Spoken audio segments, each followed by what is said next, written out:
Mga kagala, lagi niyo pong panonoodin ang aking vlog dahil sa dulo ng aking vlog ay naglalabas ako ng agency or job hiring kung saan man kayo pwedeng mag-apply.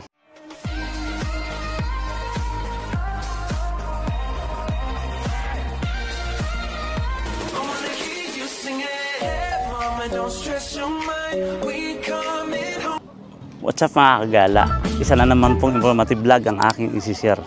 Matagal na to matagal na tong nagtatanong sa akin kung may libreng ticket nga daw ba pag na-deport ka dito sa Poland. So mga kagala, lagi niyo pong panonoodin ang aking vlog dahil sa dulo ng aking vlog ay naglalabas ako ng agency or job hiring kung saan man kayo pwedeng mag-apply. Papuntang Europe, papuntang Asia, papuntang Qatar, Saudi. At kung may babalitaan akong ibang hiring is kaya ko rin i-share sa inyo mga kagala. Kaya kung bago pa lang sa aking channel is maigihing mag-subscribe at i-hit mo yung notification bell button para lagi kang updated sa mga videong gagawin ko. Ayan nga pala, pag summer dito ganyan yung mga kabataan.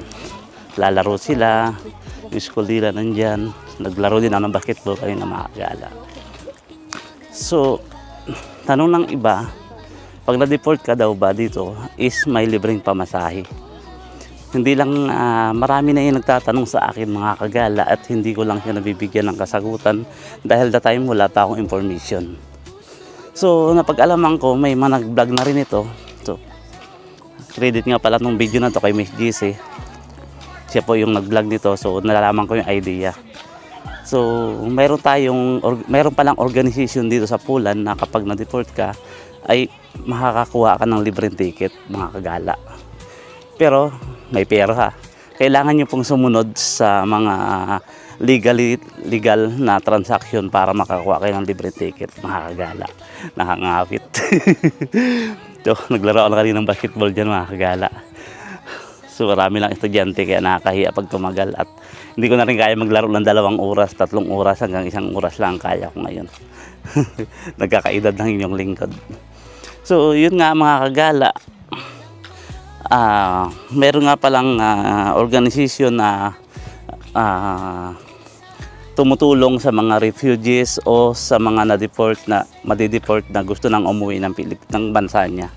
Ito ay ang International Organization Migration. So ilalagay ko na rin yung link sa description box para kayo nilang kumontak sa kanya just in case na isa kayo sa nahirapan mag-process ng inyong mga documents sa bansang to. Lalong-lalo na marami tayong kababayan talaga na medyo nahirapan sa legalization ng papers nila dito sa Poland, sa pag-i-stay nila. Pero makakuha kayo ng libreng ticket mga kagala, pero kailangan nyo pong makipag-coordinate sa kanila like na voluntary surrender kayo na uwi na kayo, huwag kayong tumakas. For example, natatakan kayo ng deportation mga kagala is kontakin nyo na po sila kaagad para makipag-coordinate na kayo. Huwag na po kayo magtago, magtumakas at baka po pag nahuli kayo ng police border is delikado pa yun, matatakan pa kayo, maban pa kayo rito at hindi na kayo makapag-apply sa buong part ng Europe. So kailangan pag-isipan mga kagala kasi mas mabuti nang nasa legal tayo na paraan palagi. So ito na ang pinakahihintay nyo mga kagala, yung paglapag ng ating agency na kung gusto nyo mag-apply. Ito ay ang bago pa lang to mga kagala, sariwang-sariwa pa lang. Manpower Resources of Asia INC, itong pangalan ng agency mga kagala. So kailangan nila ng 15 maintenance technician. So minimum 5 years experience, 15 maintenance po. Kung isa ka sa maintenance technician ay mas maiging pumunta ka na doon. Pa-plus ko sa screen ang kanilang address at para kayo na rin po ang pumunta doon. Sasabihin ko lang po, hindi po ako connected sa agency ito. Nagbibigay lang po ako ng information para sa inyo, para makatulong sa mga kababayan natin na nangarap mag-abroad at para maging gabay nyo na rin po at hindi kayo ma-scam.